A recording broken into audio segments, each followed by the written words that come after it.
What I tried to do last night, 6 o'clock, was at this HowTheLightGetsIn Festival, was to deconstruct the central dogma of molecular biology, which says you go from DNA to RNA to proteins, there's no way of going back, and that just creates the organism as an algorithm. It's completely wrong. The reason it's completely wrong is that in living systems, they are creating order from disorder all the time. Now, my question to you, I think, is this also a feature of what you're talking about when you say that living systems must, in some sense, break conservation laws? If you think that consciousness is something real, I had a lot of respect for Daniel Dennett. You remember him. So he kept saying all his life, there is no problem with consciousness. I have solved it. It doesn't exist. And he solved it so beautifully that he wrote one book and then another book and then another book. And in each book, he solved the problem. Yes. And he would keep solving it as he been alive. Unfortunately, he stopped. He passed away. Yeah. I argued the following. There are a few approaches to the problem of consciousness. Either eliminativist physicalism, like Dennett. Yes. Say that this is just an illusion, there is no such thing as consciousness. That's on the one extreme. The other extreme is something that we equally abhor. At least people who are not religious or not mystics like me. I'm an agnostic. Well, it doesn't have to be you don't have to religious in order to say that it's obvious that you and I are aware of each other. It's not compatible with the laws of physics. Indeed, yes. I mean, according to reductionism, evolution would proceed just as it did has there been no qualia, no conscious experience in the universe. And now there is. Yes. You and I have it. When I see a fox chasing a rabbit, so I know that the fox is chasing the rabbit because of what Darwin taught us, which is basically physical. Physical laws governing its nervous system and that of the rabbit. Indeed, yes. If you try to invoke something different, say that the fox wants to eat the rabbit, that the rabbit is afraid, the problem for the physicist is that the physical world is closed in terms of conservation laws. Yes, exactly. Imagine me talking about billiard balls, hitting one another and then being Indeed.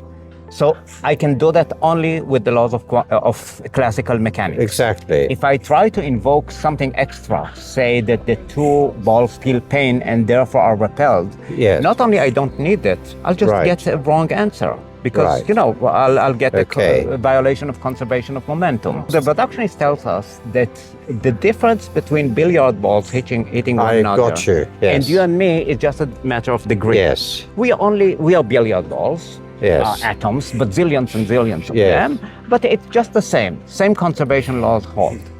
My argument some 30 years ago, and then I repeated it with my main adversary is David Chalmers, because he's an epiphenomenalist. Yes. And he says the following.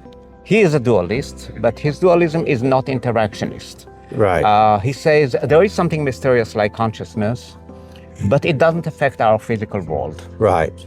So our physical world remains closed. There is this mysterious... Oh, I see. It's dualist to that degree. Right. But you're dualist to a degree... I'm an interactionist dualist. You're an interactionist. Yeah, which is terrible. I've got you, Which means that somehow conservation laws are violated. I take the liberty, although I'm not a biologist, to return to your realm and say that since we have proved, and this is my proof, the proof, why are some people, concerned about the problem of consciousness? They write books about it, they go to conferences, they come here and they talk about it. So these are physical phenomena. Yes.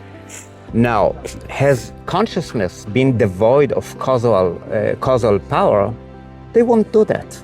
Well, of course they can't, because actually it's obvious that it is. So now I am extrapolating and I say that back to the fox and the rabbit, there is something extra. The fox chases the rabbit because of some biological mechanisms which are basically physical, but there is something extra. He wants to eat the rabbit. Indeed. The rabbit runs away from the fox. Once again, because of all these mechanisms, plus she's afraid. and she wants to Right, yes. This is a question that Julian Huxley was the first to ask.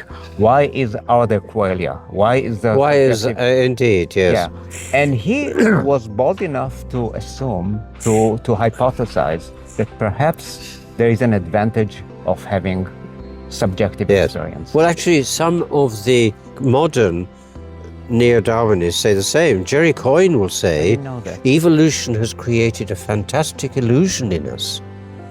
Okay. But we can nevertheless wonder why it did that.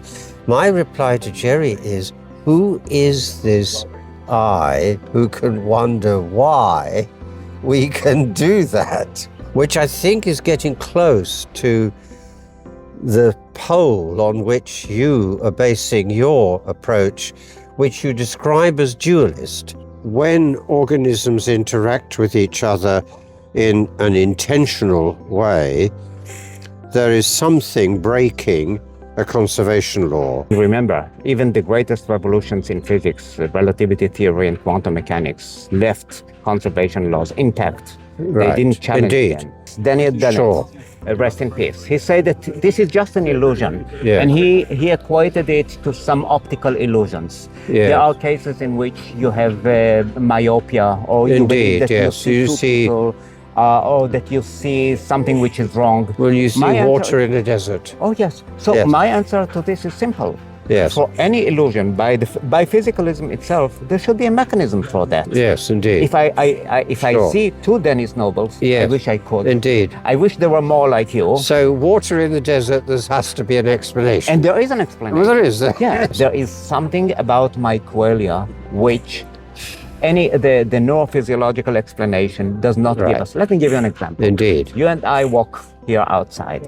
Yeah. And you say, look what a beautiful blue sky. Yes. And look what a beautiful red rose. And we agree that this is blue and this is red. Sure. And suppose that we are both neurophysiologists. You can tell me what's happening in my brain. Sure. When I see red. In terms of frequencies of light that's coming through the eye. And neurons and synapses and even a single molecule of neurotransmitter. Sure. So apparently you know better than me what happens in my brain when I see blue and red. Yes. And I may know better than you what happens. Except I've no idea whether you see red as green. You see, so science can tell us everything about the process. What does it tell us about the experience? Zero. So you are in effect a causal dualist. One of my works deals with the thermodynamic aspect of living systems. What is beautiful about thermodynamics is that it is ubiquitous. The laws, if you are looking for a branch of physics, which the laws of which are ubiquitous, regardless of the chemical composition of the system, or regardless of the kind of energy being processed, this is thermodynamics. That's Let me give you an example. I have no idea how an alien looks like. Yes. I guess neither do you. We can have some guesses. They will have some form of symmetry and so on. But these are only guesses. Here's what I can be sure. It must emit heat. Because the second law of thermodynamics tells you that every time that energy is converted to work, some heat must be released. Indeed, that's right. So this is a good idea, could be one day, to astrophysicists when they are looking for life. Look at the radiation coming from that atmosphere. You remember, Roger Penrose has a very beautiful illustration of the second law. He says, there is radiation coming from the sun. Doing whatever it does on Earth, also in our bodies, the planets and then we, and then leaves to outer space, back. With one great difference. When it comes, it has very high order. Few atoms with short wavelengths. Indeed. Now they come here. It gets muddled up into a spectrum. Greater. Exactly so. So this is an example how thermodynamics, even without going into the details. I call that the harnessing of disorder. Oh, that's beautiful. That's my beautiful theory on the basis of which I deconstruct the central dogma. Beautiful. Beautiful. We need to talk more.